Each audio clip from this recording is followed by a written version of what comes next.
Bismillahir Rahmanir Rahim. In the name of Allah, the most beneficent, the most merciful. Kjære brødre, søstre og respekterte eldre, assalamu alaikum wa rahmatullahi wa barakatuh. Vi er her i dag samlet i Allahs hus for å lære om hans din og for å søke kunnskap. Vi vil inshallah starte programmet vårt med resitering av Koran. Jeg vil da gjerne invitere bror Humam Farouk Burta for å komme opp for resitasjon av Koran. Assalamu alaikum wa rahmatullahi wa barakatuh. أعوذ بالله من الشيطان الرجيم.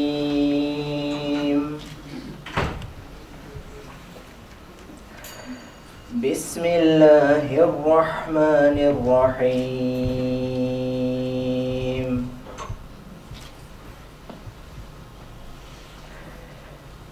ومن آياته أن خلقكم من تراب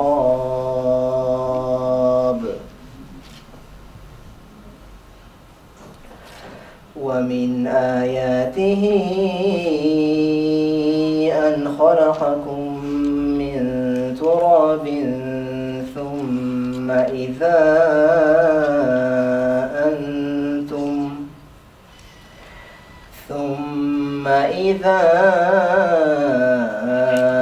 أنتم بشر تنتشرون. ومن آياته أن خلق لكم من أنفسكم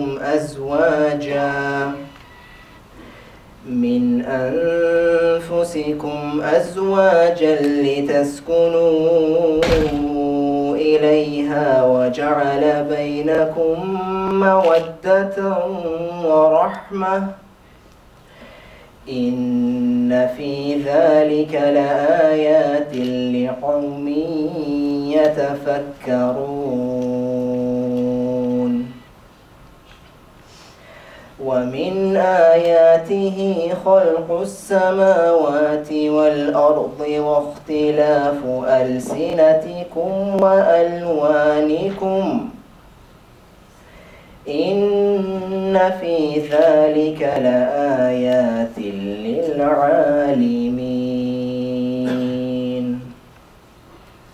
صدق الله العظيم. These were ayahs from Surah Ar-Rum, ayat 20 to 22. And I will now read the English translation of these verses. And one of his signs is that he created you from dust. Then lo, you are mortals who scatter. And one of his signs is that he created mates for you from yourselves, that you may find rest in them. And he put between you love and compassion. Most surely there are signs in this for a people who reflect. And one of his signs is the creation of the heavens and the earth and the diversity of your tongues and colors. Most surely there are signs in this for the learned. Barakallahu fikum, jazakallah khair. Dagens program vil være følgende. Først så vil Maulana Hamid Ali Farouk snakke om valg av ektefelle i lys av Koran og Sunna. Maulana Hamid Ali Farouk. Alhamdulillahi Rabbil Alameen wal aqibatu lil muttaqin wa la udwana illa ala zalimin. Qala Allahu azza wa jalla fi muhkami kalamihi al-majid. A'udhu billahi minash shaitanir rajim. وأنكحوا الأيام منكم والصالحين من عبادكم وإمائكم إن يكونوا فقراء يغنهم الله من فضله والله واسع عليم. وقال النبي صلى الله عليه وسلم تنكح المرأة لأربع: لمالها ولجمالها ولحسبها ولدينها فاصفر بذات الدين تربت يداك. متفق عليه. رب اشرح لي صدري ويسر لي أمري واحلل عقدة من لساني يفقهوا قولي. سبحانك لا علم لنا إلا ما علمتنا إنك أنت العليم الحكيم. ہمارے اس پروگرام کے اندر ڈفرینٹ قسم کی لینگویجز چلیں گی. نارویجن بھی ہے, اردو بھی ہے اور انگلش بھی ہے. So I hope everyone understand Urdu. آپ جو لوگ بیٹھے ہیں اردو سمجھتے ہیں؟ ٹھیک ہے. تو اردو میں میری سپیچ ہے اور اس کے بعد نماز کے بعد اجمل مسرور صاحب کی انشاءاللہ انگلش میں سپیچ ہوگی. اچھا میرا جو ٹاپک ہے مجھے تو سمجھ نہیں آئی صحیح طرح سے نوش میں انہوں نے کیا بتایا، لیکن جو میں آپ کو بتانا چاہتا ہوں وہ یہ ہے کہ ناروے کے اندر جو مسلمان رہتے ہیں اور خاص طور پہ پاکستانی کمیونٹی جو ہے جو اس وقت موجود ہے یہاں پہ، تو ہمارے بچوں کی جو شادی ہے تو بچوں کو جوڑے کے انتخاب کے اندر رہنمائی دی جائے کہ جوڑے کا انتخاب کیسے کرنا ہے، اور والدین کو بھی یہ بات سمجھائی جائے کہ جوڑے کے انتخاب کے وقت کس چیز کو مد نظر رکھنا ہے، کیونکہ یہ کوئی آئیڈیل سچویشن نہیں ہے جو ہم جس پر عمل کر رہے ہیں. میں معذرت کے ساتھ کچھ باتیں جو ہے وہ دونوں فریقین کے حوالے سے، کیونکہ معاملہ اس طرح کا ہے کہ کچھ باتوں میں والدین کی غلطی ہے، کچھ باتوں میں کچھ معاملات میں بچوں کی غلطی ہے. تو میری کسی بھی بات کا مقصد پن پوائنٹ کسی ایک بچے کو یا کسی ایک فیملی کو یا کسی ایک طبقے کو پن پوائنٹ کر کے اس کے خلاف یا اس کو بات کرنا نہیں ہے، بلکہ اوورآل جو ہمارے ایشوز ہیں اس کے اوپر میں آپ سے بات کرنا چاہتا ہوں. کیونکہ ہماری فیملیز کے اندر جو ایشوز ہیں وہ تقریباً مجھے روز کوئی نہ کوئی فون آتا ہے، کبھی کسی فیملی سے ملاقات ہوتی ہے، تو جو فیملی ایشوز روز بروز بڑھ رہے ہیں اس میں بہت ساری چیزیں کامن ہیں، اور میں کوشش کروں گا کہ کامن چیزوں کو ہی ہائی لائٹ کروں اور اس کے حوالے سے بات کروں. سب سے پہلے تو مجھے یہ بتائیں کہ آپ میں سے کتنے لوگوں کی شادی نہیں ہوئی؟ ہاتھ کھڑا کریں جو غیر شادی شدہ ہیں. جی، خواتین تقریباً سبھی شادی شدہ ہیں. یہ میں اس وجہ سے پوچھ رہا ہوں کہ میں گفتگو کے اندر دونوں جو بھی دونوں سائڈز ہیں ان کو سامنے رکھ کے بات کروں گا. سب سے پہلے جو میں نے آپ سے کہا کہ ہماری جو سچویشن آئیڈیل نہیں ہے کہ جوڑے کے انتخاب کے وقت شادی کے لڑکے نے اگر لڑکی کے لیے یا لڑکی نے لڑکے کی تلاش کرنی ہے تو اس میں جو آئیڈیل سچویشن نہیں ہے وہ یہ ہے کہ ہمارے جو والدین ہیں بچوں کے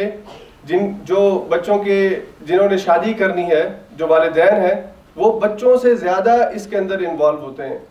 بچوں کی اتنی انوالومنٹ نہیں ہوتی جتنی والدین کی انوالومنٹ ہوتی ہے، اور یہ کوئی آئیڈیل سچویشن نہیں ہے. لیکن اس کا بھی ایک بیک گراؤنڈ ہے. اس کی وجہ یہ ہے کہ ہم آئے ہیں پاکستان سے، اور پاکستان کے اندر ہمارے والدین نے جس طرح ہماری شادی کی ہے، والدین کے بغیر شادی کا تصور پاکستان میں آپ سمجھ لیں کہ 99% جو ہے وہاں پر وہ والدین ہی رشتے کو ڈھونڈتے ہیں اور اس کے لیے ارینجمنٹس کرتے ہیں اور شادی ہوتی ہے. ایک آدمی اپنے طور پر، ایک لڑکا یا لڑکی اپنے طور پر کسی کا انتخاب کر لے تو قیامت آ جاتی ہے. وہی جو حالات ہیں پاکستان کے، یہاں پہ ناروے کے اندر بھی ہمیں انہی حالات کی وجہ سے بعض دفعہ مسائل کا سامنا ہے کہ ہم جس طرح پاکستان میں سمجھتے تھے ہمارے والدین نے جہاں چاہا ہمارا نکاح کر دیا، تو ہم بھی اپنے بچے یا بچی کا جہاں پہ نکاح کرنا چاہتے ہیں جہاں پہ ہم کر دیں گے تو وہ آمنا اور صدقنا کہے گا، جیسے ہم نے اپنے ماں باپ کو کہا تھا ویسے ہی وہ بھی کرے گا. لیکن یہاں کے بچے جس ماحول کے اندر رہتے ہیں اور جس دنیا میں رہتے ہیں اور جن کالجز اور یونیورسٹیز کے اندر پڑھتے ہیں وہ پاکستان جیسے کالجز اور یونیورسٹیز نہیں ہیں. اور یہاں پر کو ایجوکیشن کا سسٹم ہے، اور پھر خاص طور پہ اسکول ایجوکیشن سے جو بات اب خاص طور پہ بچوں کو بتائی اور پڑھائی جاتی ہے. میں نے ایک صاحب سے کل اسی ٹاپک پر بات کی، ان سے رہنمائی لی کہ کل میں نے اس پر بات کرنی ہے تو آپ مجھے یہاں کی جو ریئل سچویشن ہے، کیونکہ میں خود تو ابھی اتنا جانتا نہیں ہوں، مجھے 1 سال 1.5 سال ہوا یہاں پہ آئے ہوئے، تو آپ مجھے بتائیں. تو انہوں نے کہا کہ ہاں اسکول ایجوکیشن سے اب یہ بات بچوں کو سمجھائی اور بتائی جاتی ہے کہ تم خود اپنی شادی کے مالک ہو، تم نے اپنی مرضی سے شادی کرنی ہے، اور اگر تمہیں والدین کی طرف سے پریشرائز کیا جائے شادی کرنے کے لیے تو تم نے ان کی بات نہیں کرنی، اور تمہاری سپورٹ جو ہے وہ ہم کریں گے، یہاں کے ادارے اس کی سپورٹ کریں گے. اور زبردستی شادیوں کے نتیجے کے اندر جو خرابی پیدا ہوئی ہے سوسائٹی کے اندر، زبردستی کی شادی کے نتیجے کے اندر، اس کی وجہ سے یہ پورے سوسائٹی کے اندر ایک جو آپ کہہ لیجئے ذہنی طور پر کشمکش چل رہی ہے والدین اور بچوں کے درمیان، اور اس سوسائٹی کے اندر وہ اس کے لیے نقصان دہ ہے، وہ فائدہ مند نہیں ہے. تو ہم یہ سمجھتے ہیں کہ ہمارا پاکستان کا جو کلچر ہے، پاکستان کا جو سسٹم ہے، جو ہمارے والدین نے ہمارے ساتھ کیا تھا، وہ بالکل ٹھیک ہے، وہ عین اسلامی ہے، اور وہی اسلام ہے. اگر بچہ اپنی مرضی سے کسی جوڑے کا انتخاب کر لے اور ماں باپ سے آ کے کہہ دے تو بچے کو اول تو کنسپٹ ہی جو ہے وہ جب وہ یہ لے کے آئے گا تو اس کو آپ ایسی کی تیسی کر دیں کہ بچہ ڈر کے جو ہے وہ آپ کے سامنے بات نہ کر سکے. تو یہ جو سچویشن ہے ہماری خرابی کی یا ہماری بیماریوں کی اصل جڑ یہ ہے جہاں سے بات شروع ہوتی ہے بگڑنا, اور اس کے بعد پھر آگے دوسری چیزیں جو ہے وہ اس کے ساتھ بنتی چلی جاتی ہیں. تو ہمیں سب سے پہلے یہ دیکھنا ہے کہ جوڑے کا انتخاب کس کا رائٹ ہے, والدین کا رائٹ ہے یا بچے کا رائٹ ہے. کس کو اللہ تعالیٰ نے یہ حق دیا ہے کہ جس کے ساتھ اس نے اپنی زندگی گزارنی ہے وہ اس کا انتخاب وہ کرے گا یا اس کے والدین کریں گے. جب ہم حضور علیہ الصلوۃ والسلام کی زندگی کو دیکھتے ہیں, صحابہ کی زندگی کو دیکھتے ہیں, اللہ کی کتاب کو پڑھتے ہیں, تو ہمیں یہ بات بڑی عجیب معلوم ہوتی ہے. آج کی میری گفتگو میں حضرت موسیٰ کا جو رشتہ ہوا ہے حضرت شعیب کی بیٹی کے ساتھ مدین میں, وہ پورے موضوع کے اندر جو ہے وہ شامل رہے گا, کیونکہ پورے قرآن کریم کے اندر ایک یہ واحد رشتہ ہے جو اللہ نے ذکر کیا ہے. اس کے علاوہ کسی رشتے کا ذکر اللہ نے قرآن پاک میں نہیں کیا. تو یہ جو شادی ہوئی ہے قرآن میں حضرت موسیٰ کی, اس سے جو ہمیں رہنمائی ملتی ہے, حضور کی زندگی سے جو ہمیں رہنمائی ملتی ہے, اللہ کے رسول صلی اللہ علیہ وسلم کی زندگی میں شادیاں کیسے ہوتی تھی, جوڑے کا انتخاب کیسے ہوتا تھا, تو اس حوالے سے باتیں میں آپ کے سامنے رکھوں گا تاکہ جو ہمارا فرسٹ کنسپٹ ہے اس حوالے سے وہ کلیئر ہو, اور اس کے بعد چند باتیں اور. تو سب سے پہلی بات جو ہمیں نظر آتی ہے, جو ہماری غلطی ہے, وہ یہ ہے کہ ہم بچوں کو اپنی پراپرٹی سمجھتے ہیں. بچے ہماری پراپرٹی نہیں ہیں. بچہ ایک آزاد انسان ہے. اللہ نے یہ انتخاب کیا کہ اس کو آپ کے گھر میں پیدا کر دیا ہے, وہ آپ کا بیٹا ہے. لیکن بیٹا یا بیٹی ہونے کا مطلب ہرگز یہ نہیں ہے کہ بچے کے آپ مالک ہیں اور بچہ آپ کی پراپرٹی ہے. بچہ آزاد ہے, بڑا ہوگا تو اپنے سارے فیصلے اس نے خود ہی کرنے ہیں, اور ان فیصلوں کا جواب خود ہی اس نے دینا ہے اللہ کی عدالت میں. باپ بیٹی کی طرف سے صفائی نہیں پیش کرے گا, اور بیٹا باپ کی طرف سے صفائی نہیں پیش کرے گا, یا بیٹی باپ کا دفاع نہیں کرے گی اور باپ بیٹی کا دفاع نہیں کرے گا. وہاں پہ ہر ایک کو پرسنلی اللہ کے سامنے اپنے سارے معاملات کا جواب دینا ہے. اس لیے اللہ نے اور اللہ کے رسول صلی اللہ علیہ وسلم نے پوری تعلیمات کے اندر ہر ایک آدمی کو اس کی ذمہ داری کا احساس دلایا ہے کہ جب بھی وہ کام کرے سوچ سمجھ کے کام کرے. تو جب آدمی نے شادی کے لیے جوڑے کا انتخاب کرنا ہو تو اس وقت بھی اللہ نے براہ راست انسان کو مخاطب کیا اور اس سے کہا کہ یہ معاملہ کرتے وقت ذرا دھیان سے اور سوچ سمجھ کے یہ فیصلہ کرنا ہے, اس لیے کہ یہ فیصلہ معمولی فیصلہ نہیں ہے, یہ زندگی کا فیصلہ ہے. اور تم نے اپنی ساری زندگی جس مرد یا جس عورت کے ساتھ گزارنی ہے اس کے ساتھ فیصلہ کرتے, اس کے ساتھ زندگی گزارنے کے لیے سوچ سمجھ کے فیصلہ کرنا.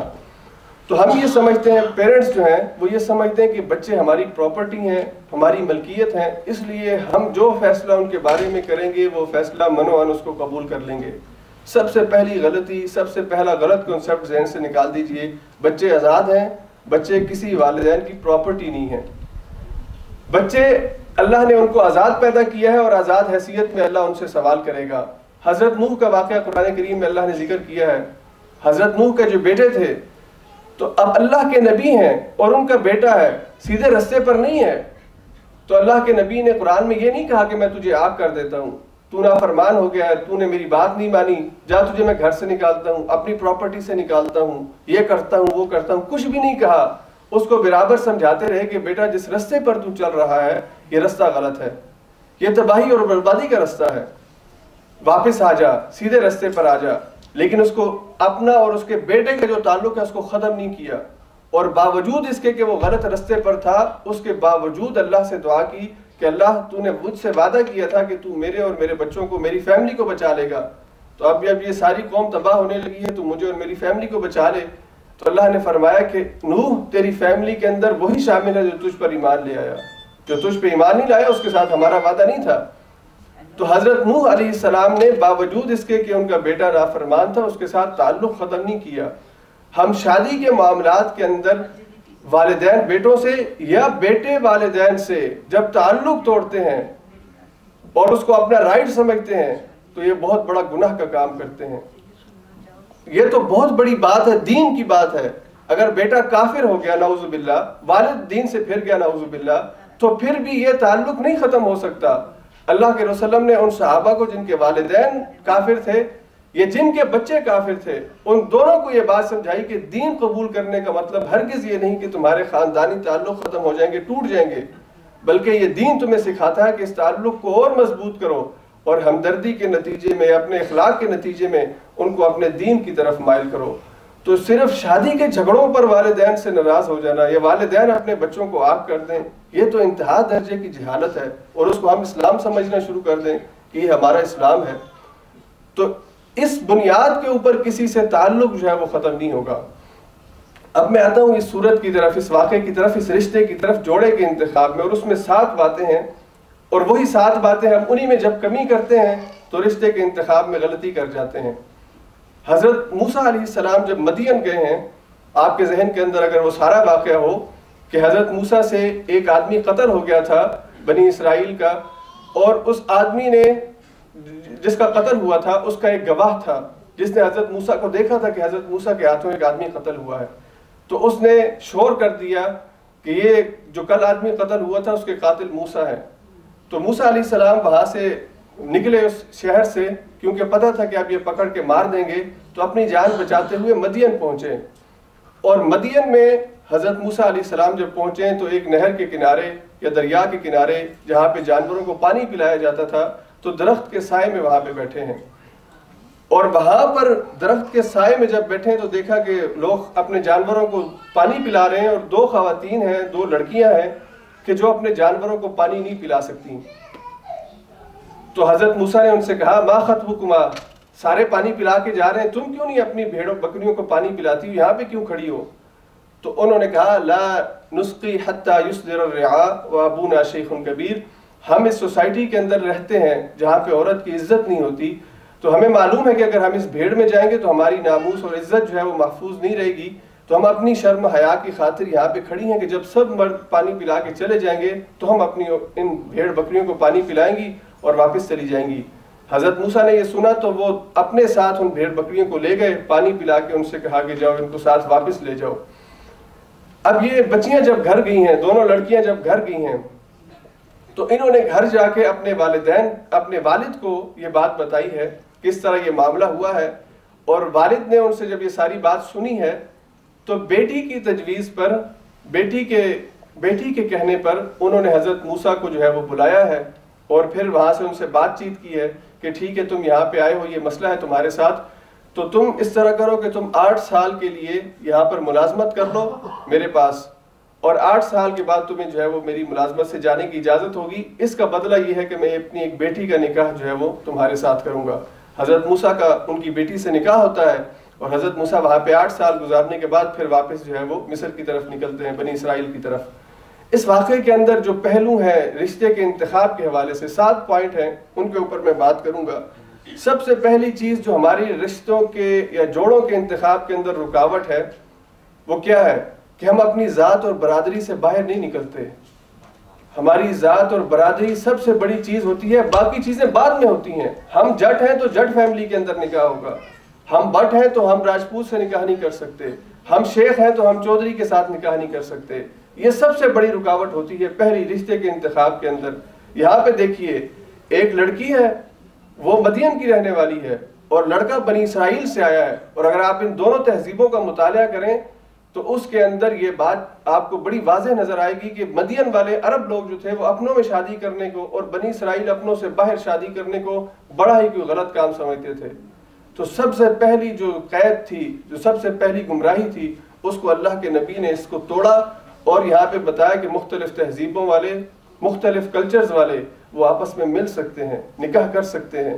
اس کے اندر کوئی اس قسم کی قید جو ہے، اسی لیے اللہ نے قرآن کریم میں فرمایا کہ یہ جو قبیلے اور یہ جو برادریاں جن پر تم فخر کرتے ہو کہ ہم اس قبیلے سے اور ہم اس برادری سے ہیں، اللہ نے فرمایا صرف لتعارفوا، اللہ نے تعارف کے لیے بنائی ہیں۔ باقی سارے مسلمان اللہ کی نظر میں ایک ہیں۔ ان اکرمکم عند اللہ اتقاکم، کوئی چودھری ہے زیادہ پرہیزگار ہے تو اللہ کے نزدیک اس کا مقام ہوگا، صرف چودھری ہونے کی وجہ سے مقام نہیں ہوگا۔ اور اگر چودھری کتنا ہی بڑا کیوں نہ ہو، اپنے قبیلے کا سردار ہو، ملک کا سردار ہو، لیکن اللہ کے ہاں اس کا مقام اس وقت تک نہیں ہو سکتا جب تک وہ اپنے آپ کو اللہ اور اس کے رسول کے تابع نہیں کرتا۔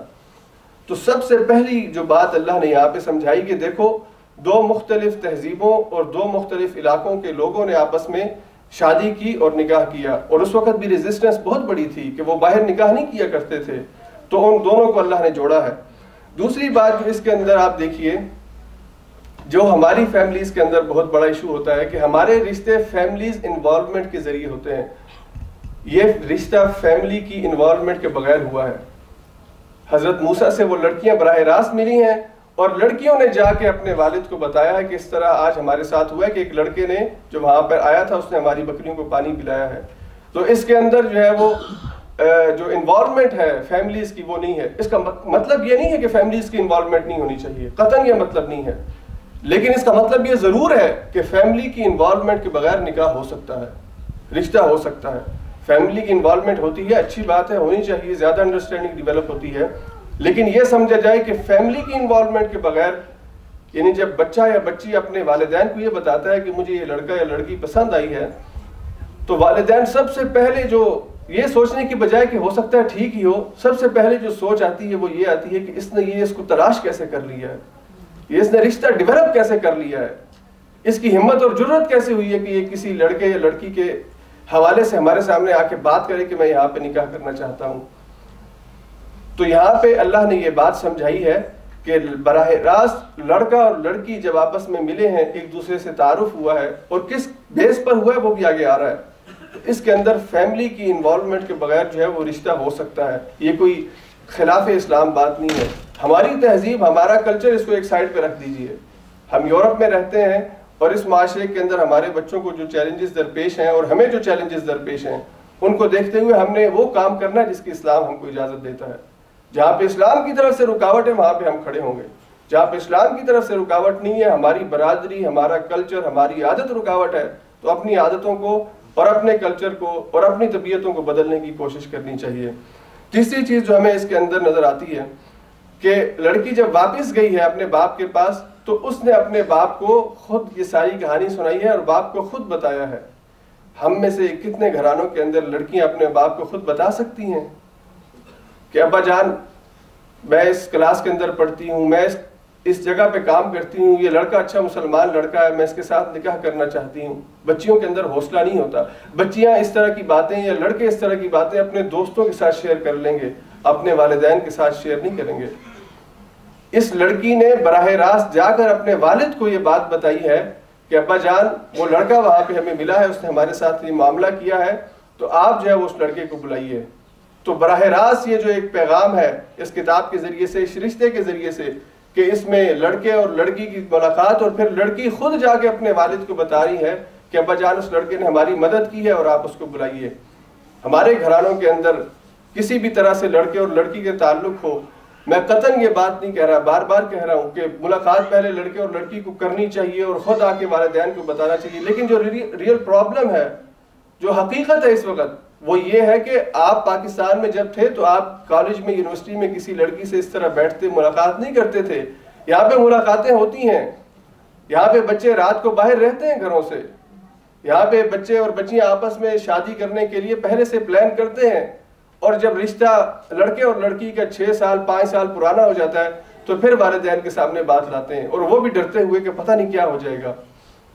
تو جب یہ بات لڑکی کے ذہن کے اندر آئی ہے، اور میں آخر میں اس پوائنٹ پر آؤں گا کہ ہمیں یہ جو مرحلہ ہے بچی کو سمجھانے اور بتانے کا، یہ 25 سال کی عمر میں نہیں کرنا چاہیے، 20 سال کی عمر میں نہیں کرنا چاہیے۔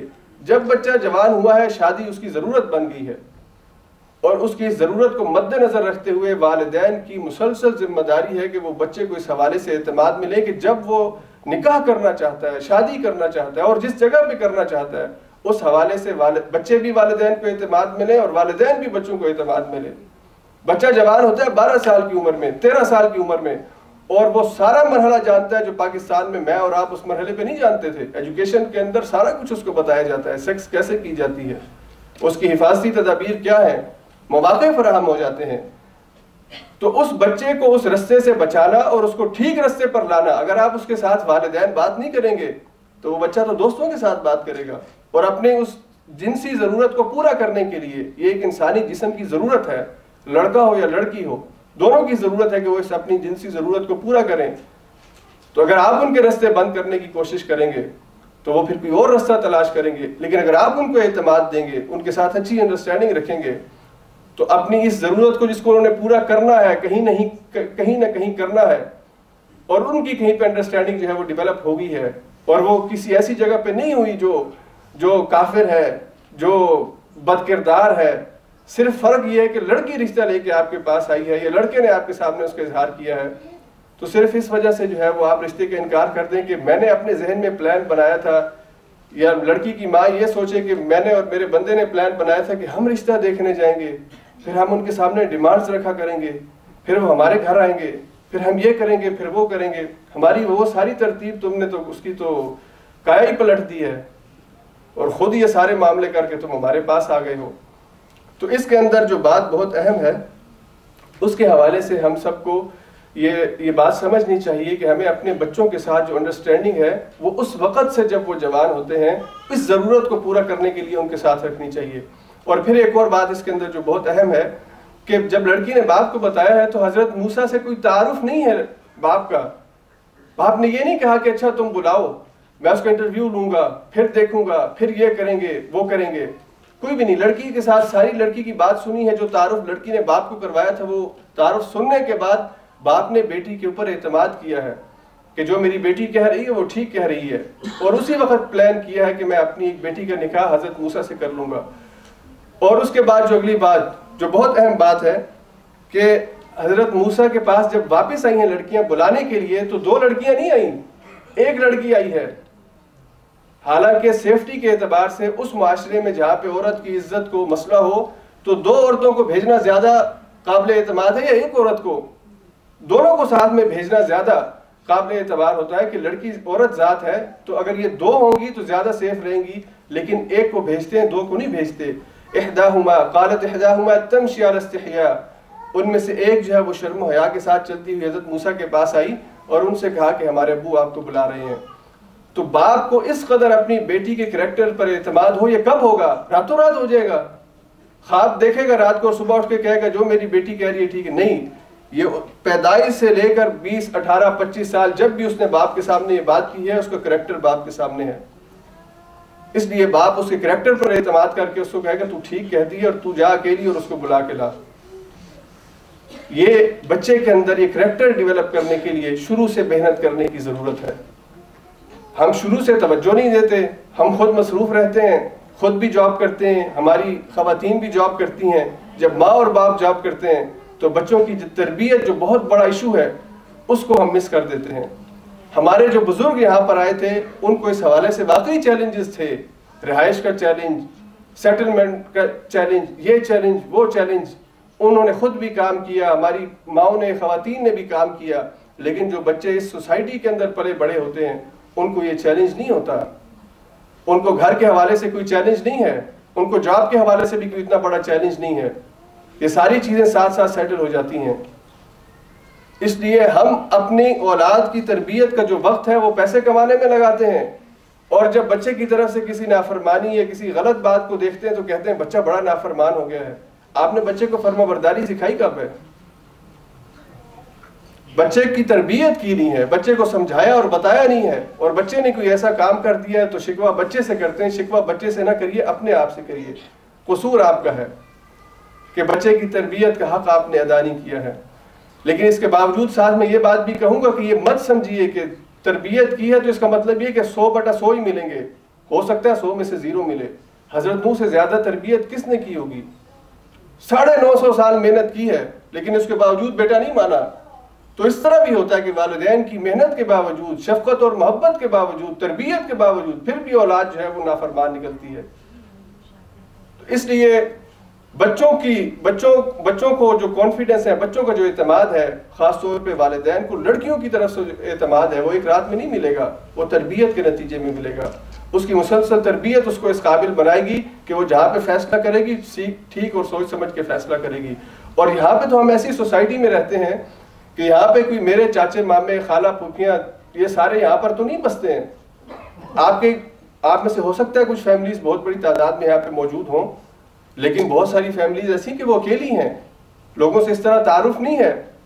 آپ جس لڑکے یا لڑکی کے ساتھ بچے کا یا بچی کا نکاح کرنا چاہتے ہیں، آپ سے زیادہ ایکسپیرینس آپ کے بچے یا بچی کو ہوگا لوگوں کے ساتھ ملنے کا اور تعارف کا، تو آپ جو اتنی تلاش کر کے اس کے لیے جوڑے کا انتخاب کرتے ہیں، اس سے زیادہ بہتر انداز میں وہ کسی کا انتخاب کر سکتا ہے، اس لیے کہ وہ انہی لوگوں میں اٹھتا بیٹھتا ہے، انہی لڑکے اور لڑکیوں میں اس کی جو ہے وہ چلتے ہیں، حلقہ احباب کے اندر وہ چلتا ہے، چلتی ہے ان کے ساتھ، تو زیادہ تعارف ہوتا ہے۔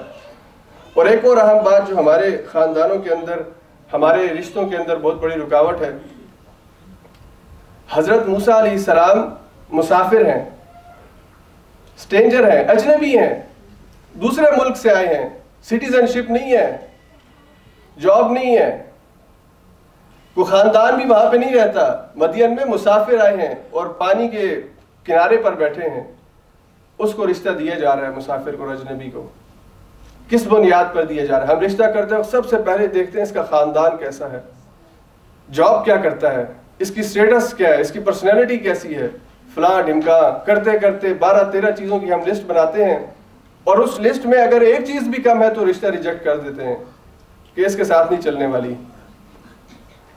تو حضرت موسیٰ علیہ السلام غریب ہیں، مسافر ہیں، اپنے ملک کو چھوڑ کے آئے ہیں، جاب بھی نہیں ہے، لیکن اس سب کے باوجود رشتہ ہوتا ہے۔ رشتہ ہوتا ہے کس بنیاد پر ہوتا ہے؟ کہ یہ ساری چیزیں نہیں ہیں تو کیا ہر لچے لفنگے سے، ہر مسافر سے، ہر اجنبی سے رشتہ کر دیا جائے؟ نہیں، رشتہ اس کوالٹی کی بنیاد پر ہو رہا ہے، جو 7واں اور آخری پوائنٹ ہے اس رشتے کے اندر، کہ لڑکیوں نے کیا بتایا تعارف کرواتے وقت؟ خیر القوی الامین۔ ابا جان، یہ جو لڑکا ہے اس کی 2 صفتیں ہیں، ایک پہلی صفت یہ ہے کہ یہ قوی ہے، بہادر ہے، اور دوسری اس کی صفت ہے یہ امانت دار ہے، یہ امین ہے، اور زندگی گزارنے کے لیے یہ 2 صفتیں ان صفتوں سے کہیں زیادہ ہیں جو ہم نے اپنے ذہن کے اندر بنائی ہوئی ہیں۔ بڑا خاندان ہونا چاہیے، بڑا لڑکے کی جاب ہونی چاہیے، یہ ہونا چاہیے، وہ ہونا چاہیے، یہ ساری چیزیں پیچھے رہ جائیں گی اگر لڑکا بہادر نہیں ہے اور لڑکے کے اندر امانت داری کی صفت نہیں ہے۔ کتنا ہی مالدار کیوں نہ ہو، وہ آپ کی بیٹی کو سکھ نہیں دے سکے گا۔ کتنے لوگ ایسے ہیں، امیر لوگ ایسے ہیں، محلات کے اندر رہتے ہیں، لیکن میاں اور بیوی کا تعلق ایسا ہے کہ باپ الگ کمرے میں سوتا ہے، ماں الگ کمرے میں سوتی ہے، آپس میں سو نہیں سکتے اکٹھے، لیکن دولت پر ناز کرتے ہیں۔ اور کتنے غریب ایسے ہیں، فقیر ایسے ہیں، جھونپڑے میں رہتے ہیں لیکن اکٹھے سوتے ہیں، اپنی غربت پر بھی خوش ہیں۔ یہ تعلق ایسا تعلق ہے کہ اس کی بنیاد اگر اخلاص اور محبت ہوگی تو اگر ان کو جھونپڑے میں بھی رہنا پڑے، بھوکا بھی رہنا پڑے، تو وہ ایک دوسرے کے ساتھ کمپرومائز کریں گے، کسی سے کوئی شکوہ شکایت نہیں کریں گے۔ اور اگر اس میں مٹیریلسٹک آپ ہو جائیں گے، مٹیریلزم آپ کی جو ہے وہ اپروچ ہوگی، یہ ہونا چاہیے، وہ ہونا چاہیے، یہ فلاں ڈھمکا، تو پھر یہ ساری چیزیں ہونے کے باوجود جو اصل چیز ہے محبت اور تعلق اور اخلاص وہ نہیں ہے، تو سب کچھ جو ہے وہ بیڑا غرق ہو جائے گا اس کا۔ اس لیے اس رشتے کے اندر حضرت موسیٰ علیہ السلام کے اور حضرت شعیب کی بیٹی کا جو رشتہ ہوا ہے، اس کے اندر یہ 7 پوائنٹ جو ہیں ہمارے لیے مشعل راہ ہیں۔ اگر ہم ان کو اپنے سامنے رکھیں اور اس کے مطابق بچوں کے رشتے کے انتخاب کے وقت ان چیزوں کو مد نظر رکھیں۔ ہمارے یہاں پہ کتنے نارویجن مسلمز ہیں، میں کسی پاکستانی کو نہیں جانتا، ایک بلکہ ہے میرے تعارف کے اندر جنہوں نے نارویجن خاتون سے شادی کی ہے۔ ہم نارویجن مسلمانوں کو اپنے ساتھ اکاموڈیٹ نہیں کرتے۔ جو ہمارے یہاں پہ معاشرے کے اندر سیٹل ہونے کا، معاشرے کے اندر دعوت کے حوالے سے آگے بڑھنے کا سب سے بڑا ذریعہ ہے، ہم اس کو اگنور کر دیتے ہیں کلچر کے فرق کی وجہ سے۔ وہ مسلمان بھی ہوتا ہے پھر بھی نہیں کرتے۔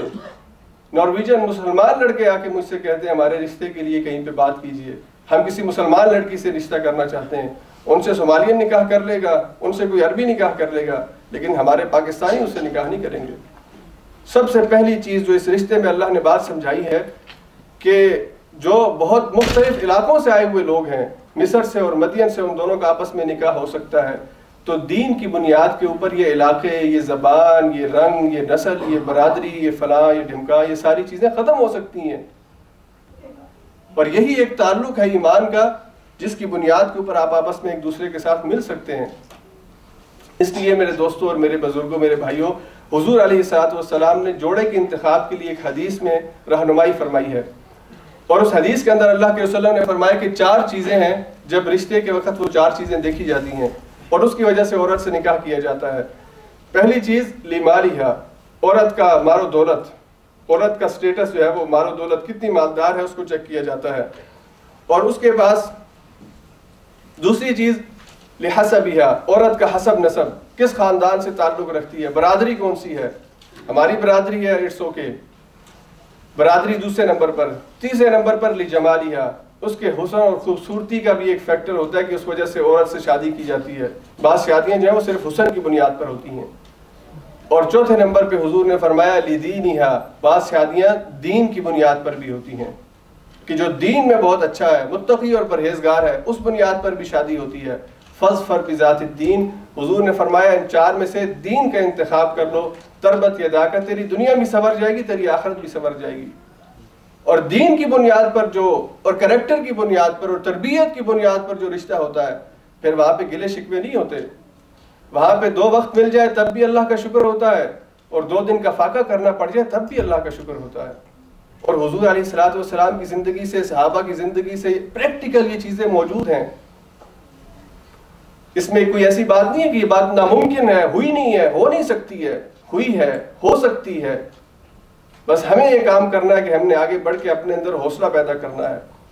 اور خاص طور پر میں آپ سے گزارش کروں گا کہ بچہ جب جوان ہونے لگتا ہے، جوان ہوتا ہے، اس کی جنسی ضرورت کو مد نظر رکھتے ہوئے اس کے ساتھ انڈرسٹینڈنگ ڈیولپ کیجئے.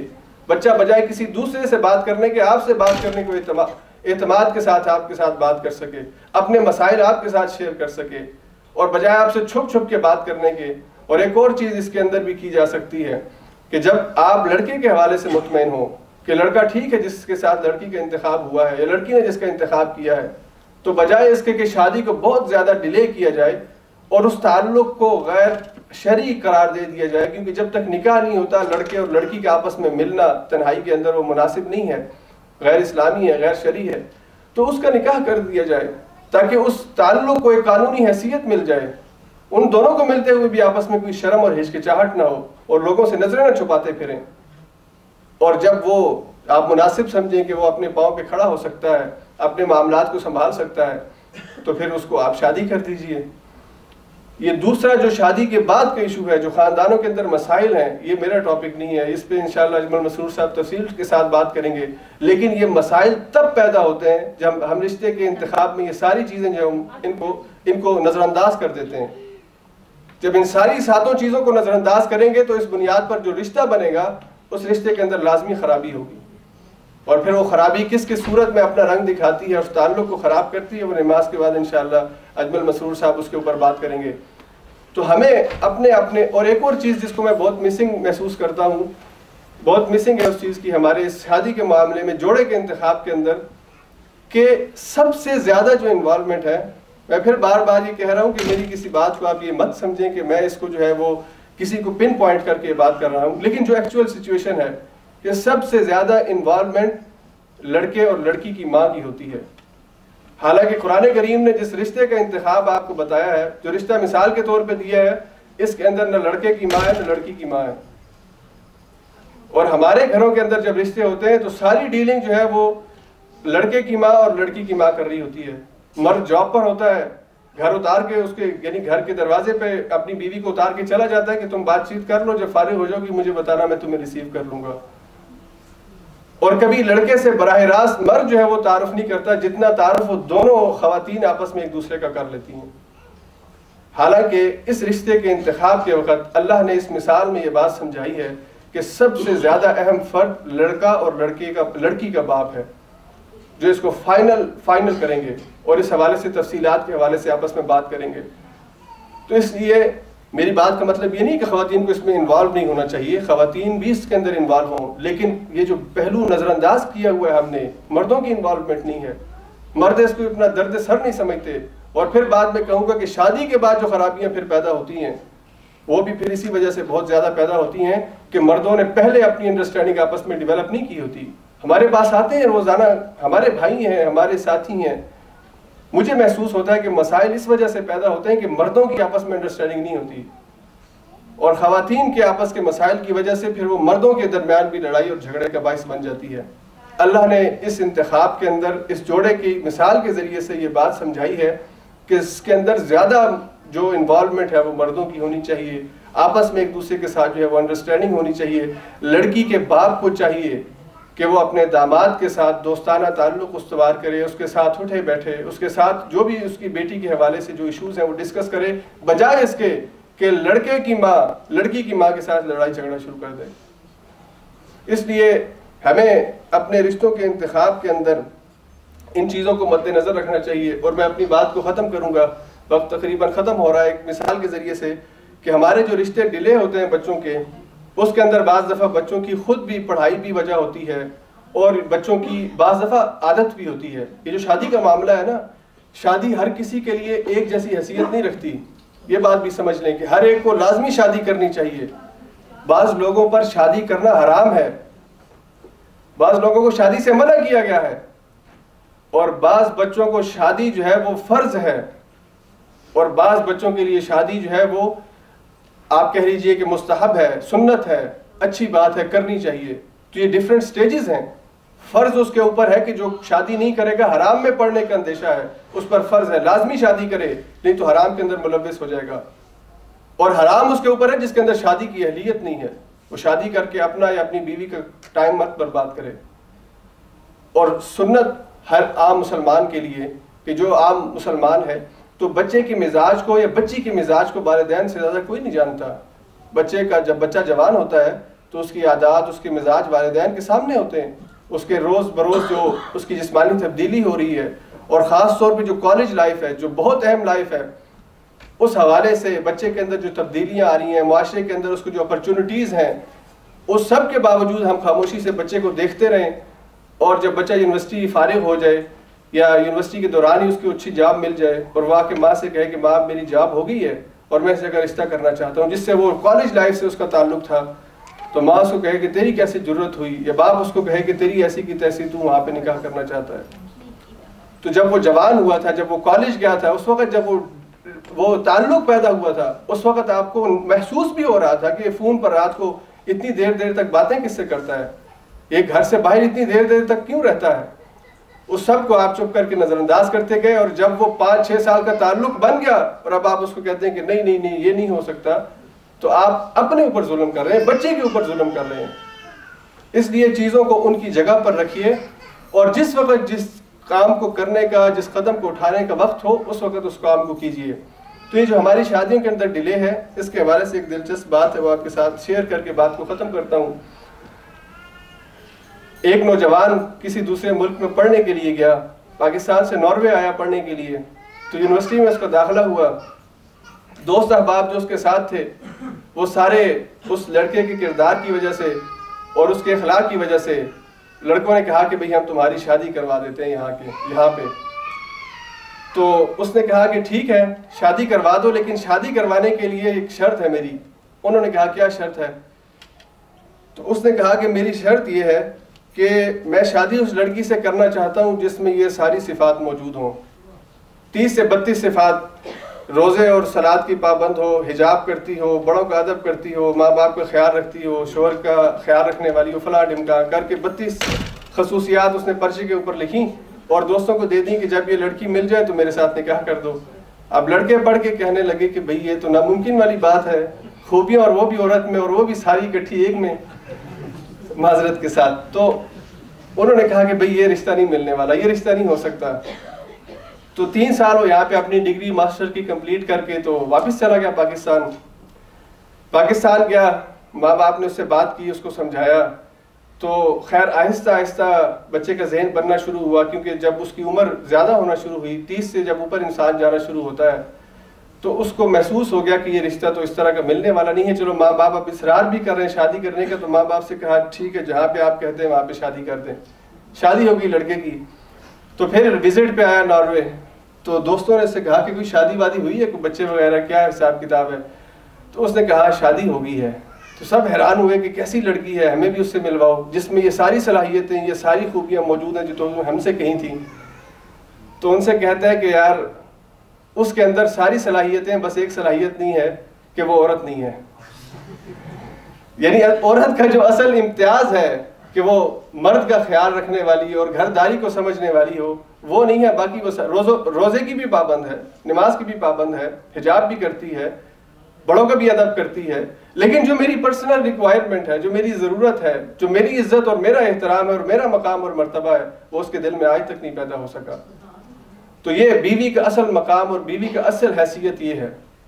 اس حوالے سے ہماری عورتوں کو بھی اور ہمارے مردوں کو بھی چاہیے کہ جس جگہ پہ انتخاب ہو جائے، پھر اس میں کیڑے نکالنے کی بجائے، اس میں نقص نکالنے کی بجائے، جو کچھ ہوا ہے، جو کچھ ملا ہے، اس پر اللہ کا شکر ادا کیجئے۔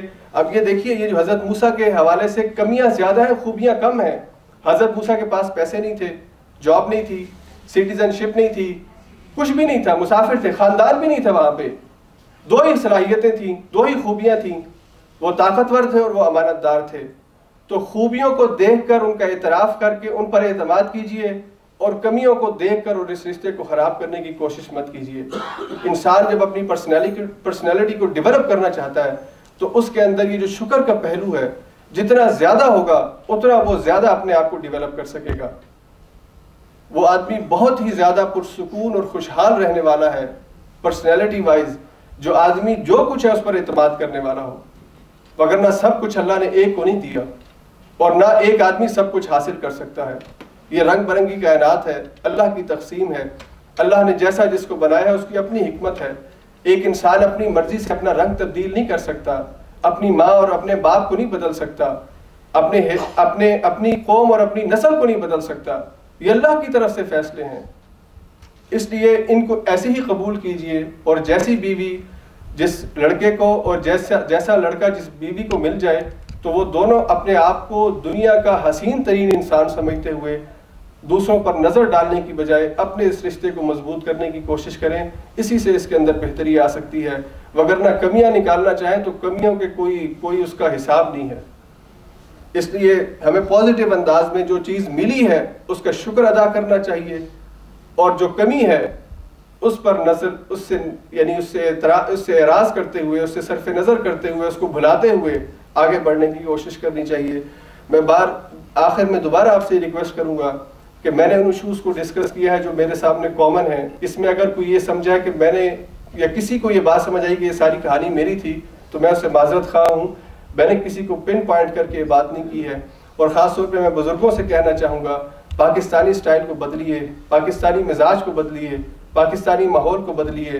ہمارے دین کے اندر، ہمارے اسلام کے اندر جو بات ہے اس کو سمجھیے، اور جو بات ہمارے کلچر میں ہے، ہماری عادت میں ہے، ہمارے رسم و رواج ہیں، اور ہم ان کے ہاتھوں مجبور ہیں اور اسی کے ہاتھوں اپنے بچوں کی زندگیاں خراب کرنا چاہتے ہیں، اس سے پرہیز کیجیے۔ جو چیز اسلام کے اندر ہے، اس معاشرے کے اندر رہتے ہوئے اس اسلام والی بات کو قبول کر کے اور اسی پر اکتفا کر کے آگے بڑھنے کی کوشش کریں۔